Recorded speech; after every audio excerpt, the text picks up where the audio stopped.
सर्व शिक्षक उमेदवारांचं माझ्या युट्यूब चॅनलमध्ये स्वागत आहे. आजच्या आपल्या या व्हिडिओच्या माध्यमातून आपल्याला जाणून घ्यायचं आहे की सेल्फ सर्टिफिकेशन करत असताना आपल्या शिक्षक उमेदवार जे बंधू आणि भगिनी आहेत त्यांच्यासाठी जे इन्स्ट्रक्शन दिलेलं आहे त्यामधील काही महत्वाचे जे मुद्दे आहेत त्या मुद्द्यावर आपल्याला चर्चा करायची आहे.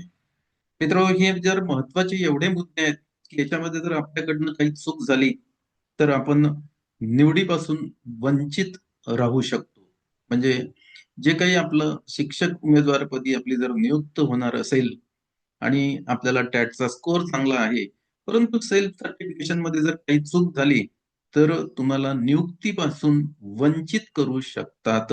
हे आपण लक्षात घ्यायला पाहिजे.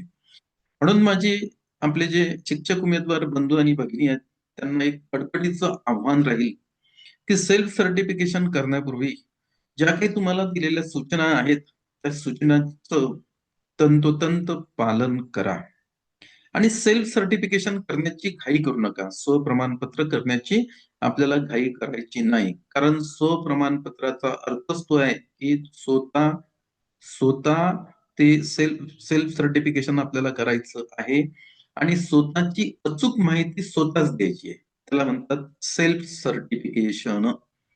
म्हणून आपल्याला हे जे सेल्फ सर्टिफिकेशन करायचं असते यामध्ये कोणत्याही प्रकारची चूक होणार नाही याची आपल्याला दक्षता घ्यायची आहे. त्यासाठी एक म्हण आहे मराठीमध्ये, जसं "काते फुगून प्यावं" असं म्हणतात, तशातला हा प्रकार आहे मित्र. प्रत्येक गोष्टी, प्रत्येक मुद्द्याचं एक एक दोन दोन वेळा तुम्हाला रीडिंग करायचंय, त्या मुद्द्याला समजून घ्यायचंय आणि समजून घेतल्यानंतरच तुम्हाला सेल्फ सर्टिफिकेशन करायचं आहे. घाईघाईत कुठलाही तुम्ही निर्णय घेऊ नका, कारण घाईघाईत आपण जर कुठलाही निर्णय घेतला तर ती आपल्या नियुक्तीसाठी एक धोक्याची घंटा ठरू शकते, हे आपण लक्षात घ्या.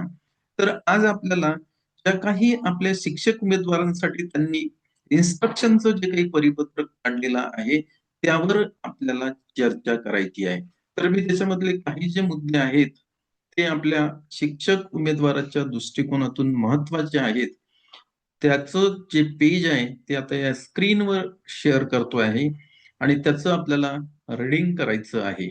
बघा, तुम्हाला पेज नंबर 6 वर एक आरक्षणाच्या दृष्टिकोनातून सगळ्यात महत्वाचा मुद्दा आहे आणि हे असे मुद्दे आहेत मित्र हो, याच्यावर आपल्याला फुल कॉन्सन्ट्रेट व्हायचं आहे. याच्यावर आपल्याला ट्रेस द्यायचा आहे. म्हणजेच आपली इथं कुठल्याच प्रकारची चूक होणार नाही. बघा, याच्यामध्ये मुद्दा क्रमांक 10 दिलेला आहे. हा मुद्दा क्रमांक 10 जो आहे हा आरक्षणाच्या संदर्भात आहे. तर आरक्षणाच्या संदर्भात सगळ्यात महत्वाची बाब कोणती आहे ते आता इथं आपल्याला बघायचं आहे.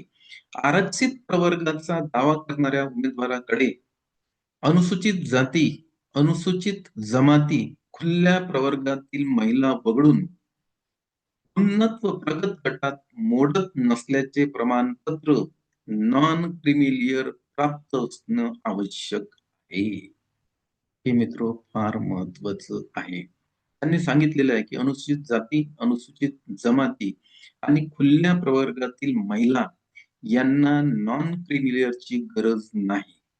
परंतु याच्या व्यतिरिक्त ज्यांच्याकडे ज्या प्रवर्गामध्ये जे आपले शिक्षक उमेदवार येतात त्यांच्याकडे नॉन क्रिमिलियरचं सर्टिफिकेट असणं आवश्यक आहे. त्याला मराठीमध्ये उन्नत व प्रगत गट असं म्हणतात.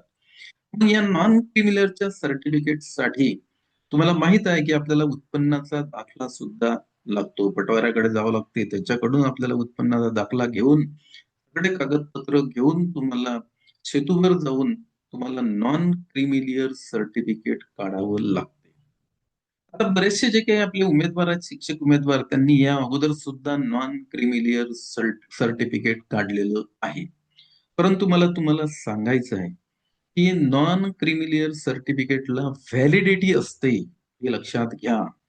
म्हणून तुम्ही काय करा, तुमचं जे नॉन क्रिमिलियरचं सर्टिफिकेट जरी तुम्ही अगोदर काढलेलं असेल तरी ते व्हॅलिड अप टू खाली त्याच्यावर दिलेलं आहे, कोर्टपर्यंत ते व्हॅलिड आहे, ते अगोदर बघा. त्याची जर व्हॅलिडिटी संपली असेल तर पुनश्च तुम्हाला नवीन नॉन क्रिमिलियर सर्टिफिकेट काढावं लागते. जनरली नॉन क्रिमिलियर सर्टिफिकेट हे 3 वर्षासाठी व्हॅलिड असते. हे सुद्धा लक्षात घ्या. म्हणून आपण काय करतो, कधी कधी हे सर्टिफिकेट बघत नाही आणि मी केव्हा तरी काढलं होतं, माझ्याजवळ ते आहे. पण ते तसं नाही मित्र. या गोष्टीकडे तुम्हाला लक्ष द्यायचं आहे. कारण तुम्ही जर समजा एखाद्या ओबीसी प्रवर्गामध्ये आहे, तुम्ही ईडब्ल्यूएस मध्ये आहे, तुम्ही कुठल्याही प्रवर्गामध्ये वेगळ्या असाल आणि तुमच्याकडे जर मग नॉन क्रिमिलियर नाही आणि त्या प्रवर्गातून निवड यादीमध्ये जर तुमचं नाव आलं, तर तुमच्या सिलेक्शनच्या वेळेस तुमची फार मोठी अडचण होते. तुम्हाला ते अपात्र ठरवतात, कारण तुमचं डॉक्युमेंट व्हेरिफिकेशन होते. म्हणून हा 10 क्रमांकाचा जो मुद्दा आहे ना, हा आहे छोटा, पण हा तुमच्यासाठी जे आरक्षित प्रवर्गातील शिक्षक उमेदवार आणि बंधू भगिनी आहेत त्यांच्यासाठी फार महत्वाचा आहे. त्या प्रत्येकाने त्यांचं नॉन क्रिमिलियर सर्टिफिकेट एक तर नवीन काढून घ्या आणि तुमच्याकडे असेल तर त्याची व्हॅलिडिटी चेक करा मित्र. कारण व्हॅलिड असणं फार आवश्यक आहे. तुमच्या नॉन क्रिमिलियर सर्टिफिकेटची जर व्हॅलिडिटी निघून गेली, तर ते तुमचं सर्टिफिकेट काहीच कामाचं नाही. हे लक्षात घ्या. आणि त्याच्या शेवटी म्हणजे ते नॉन क्रिमिलियर सर्टिफिकेटच्या शेवटच्या याच्यामध्ये त्याची व्हॅलिडिटी दिलेली असते. ती व्हॅलिडिटी आपण चेक करायला पाहिजे. तर हा मुद्दा लक्षात घ्या. पुनश्च एकदा सांगतो, अनुसूचित जाती, अनुसूचित जमाती आणि खुल्या प्रवर्गातील महिला यांना नॉन क्रिमिलियरची गरज नाही. पण या व्यतिरिक्त बाकीच्या प्रवर्गामध्ये जे शिक्षक उमेदवार आणि आपल्या शिक्षक महिला भगिनी येतात, त्यांना या नॉन क्रिमिलियरची गरज आहे. म्हणून त्यांनी एक ते नवीन काढून घ्यावं, सध्या वेळ आहे. आणि जुनं जर तुमच्याकडे असेल तर पुनश्च एकदा सांगतो, ही बऱ्याचशा शिक्षक उमेदवारांची चूक होते. तर त्याची तुम्ही व्हॅलिडिटी बघून घ्या. ती व्हॅलिड असेल तर मग ते तुमच्या कामाचं आहे, नाही तर मग तुम्हाला नवीन काढावं लागणार आहे.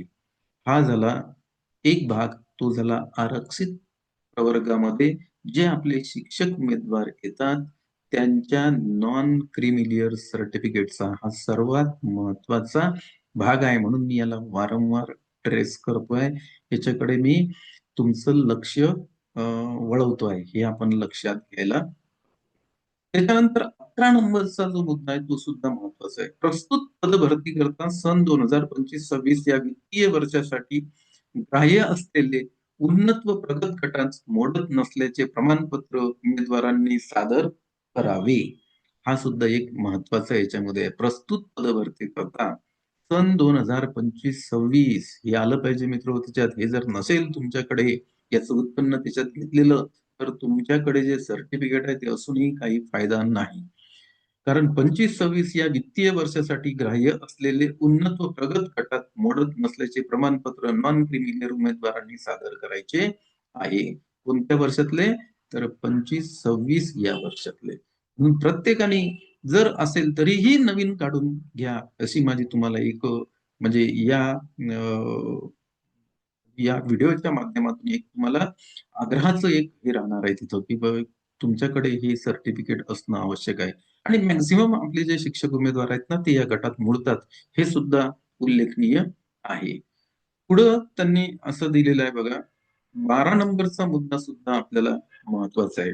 कारण एक एक मुद्दा याच्यामधला कळीचा आहे शिक्षक भरतीच्या दृष्टिकोनातून आणि त्याला एक एक दोन दोन वेळा वाचावं लागते.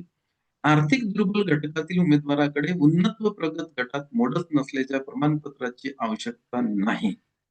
तथापि या प्रवर्गातील उमेदवाराकडे सक्षम प्राधिकाऱ्यांनी निर्गमित केलेले केवळ महाराष्ट्र राज्यासाठी लागू असलेले आर्थिक दुर्बल घटक प्रमाणपत्र प्राप्त केलेले असणं आवश्यक आहे. केंद्रीय सेवांचा लाभ घेण्यासाठीचे आर्थिक दुर्बल घटक प्रमाणपत्र केंद्रीय सेवांसाठी लागू असेल, या शिक्षक पदभरतीसाठी लागू राहणार नाही.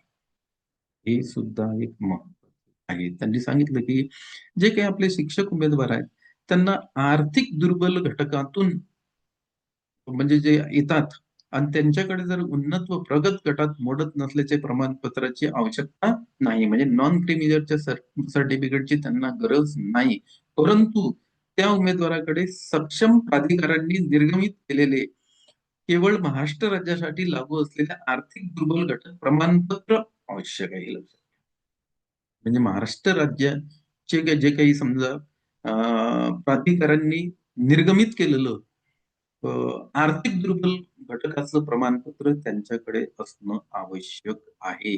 सेंट्रल गव्हर्नमेंटचं जे काही प्रमाणपत्र त्यांच्याकडे असेल ते प्रमाणपत्र इथं चालत नाही. ते फक्त सेंट्रल गव्हर्नमेंटच्या जे काही म्हणजे नियुक्ती आहे त्यासाठी चालते. महाराष्ट्र गव्हर्नमेंटसाठी तुम्हाला वेगळं प्रमाणपत्र काढावं लागते. हे तुम्ही इथं लक्षात घ्यायला पाहिजे.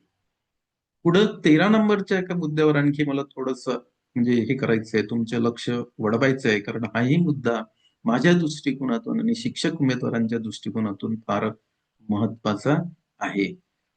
उमेदवारांनी वेळोवेळी नमूद केलेल्या माहितीच्या आधारे त्यांना निवडीसाठी तात्पुरते पात्र समजण्यात येईल.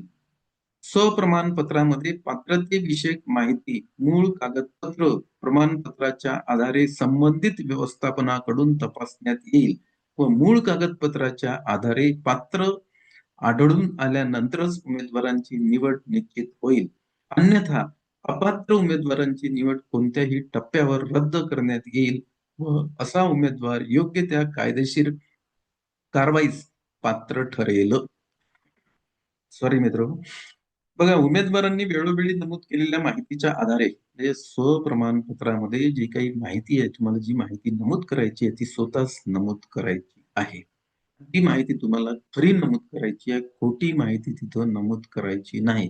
जे आपल्याकडे प्रमाणपत्र आहेत त्या प्रमाणपत्राचा आधार घेऊनच आपल्याला माहिती तिथं नमूद करायची आहे. म्हणून त्यांनी सांगितलेलं आहे, उमेदवारांनी वेळोवेळी नमूद केलेल्या माहितीच्या आधारे त्यांना निवडीसाठी तात्पुरते पात्र समजण्यात येईल. म्हणजे तुम्ही जे सेल्फ सर्टिफिकेशन केलेलं आहे त्या सेल्फ सर्टिफिकेशन मधली माहिती सत्य आहे असं समजून तुम्हाला तात्पुरतं निवडीसाठी पात्र ठरवण्यात येणार आहे.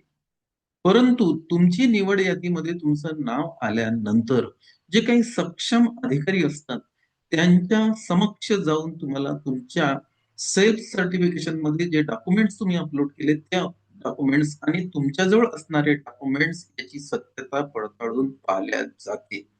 आणि अशा वेळेस काय होते, याची सत्यता पडताळून पाहिल्यानंतर जर तिथं काही तुमच्या डॉक्युमेंट्स मध्ये जर त्यांना फरक दिसला तर तुम्हाला अपात्र ठरवण्यात येते. हे आपण इथं लक्षात घ्यायला पाहिजे. म्हणून आणि नियुक्तीच्या कुठल्याही टप्प्यावर तुम्हाला त्यांनी अपात्र ठरवण्याचा जो काही अधिकार आहे तो राखून ठेवलेला आहे. हे आपण इथं लक्षात घ्या मित्र. म्हणून मी तुम्हाला वारंवार सांगतोय की सेल्फ सर्टिफिकेशन मध्ये तारीख, रिझल्टच्या ज्या काही नियुक्त तारखा असतात तुमच्या सर्टिफिकेटवरच्या त्या तारखा व्यवस्थित पाहूनच तिथं टाका. त्या तारखांमध्ये कुठल्याच प्रकारची ऍडजस्टमेंट करू नका. नाही तर एखाद्या ठिकाणी काय असते, आपल्या नंतर त्यांनी दिलेली तारीख आहे त्या तारखेच्या नंतर जर आपल्या सर्टिफिकेटवरची डेट असेल तर आपण ती तारीख चेंज करतो आणि त्याला अपलोड करून टाकतो. परंतु हे कुठं ना कुठं हे जे आपण असं भरतोय ना त्याच्यामध्ये ते पकडलं जाते. त्यावेळेस मग तुम्हाला तिचं ते कुठलाच मागचा पुढचा विचार करत नाहीत, अपात्र घोषित करतात. म्हणून या मुद्दा जो आहे 13 क्रमांकाचा जो मुद्दा आहे तो तुमच्यासाठी फार महत्वाचा आहे.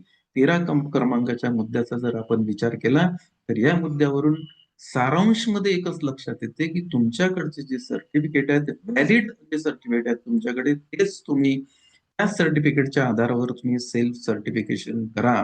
भविष्यात तुम्हाला कोणतंही सर्टिफिकेट मिळत असेल तर त्यानुसार तुम्ही सेल्फ सर्टिफिकेशन करू नका. कारण प्रत्येक गोष्ट तिथं तुम्हाला अपलोड करावी लागते. आणि अपलोड केलेले जे काही समजा तुमचे सर्टिफिकेट ते आणि व्हॅलिडिटीच्या वेळेस तुमच्या फाईलमध्ये असणारे सर्टिफिकेट याचा ताळमेळ बसायला पाहिजे. आणि याचा जर ताळमेळ बसला नाही तर तुम्हाला ते अपात्र घोषित करतात.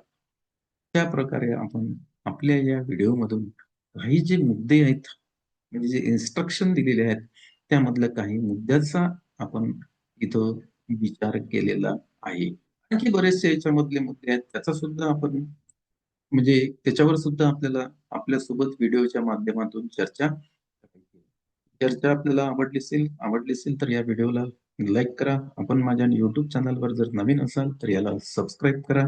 म्हणजे नोटिफिकेशनच्या द्वारे आपल्याला जे काही नवनवीन व्हिडिओ मी बनवतो त्याचं नोटिफिकेशन तुम्हाला प्राप्त होईल आणि एक तुमची म्हणजे याच्यामध्ये थोडंसं एक मार्गदर्शक म्हणून तुमची एक व्यवस्था होईल, असं मला या दृष्टिकोनातून वाटते.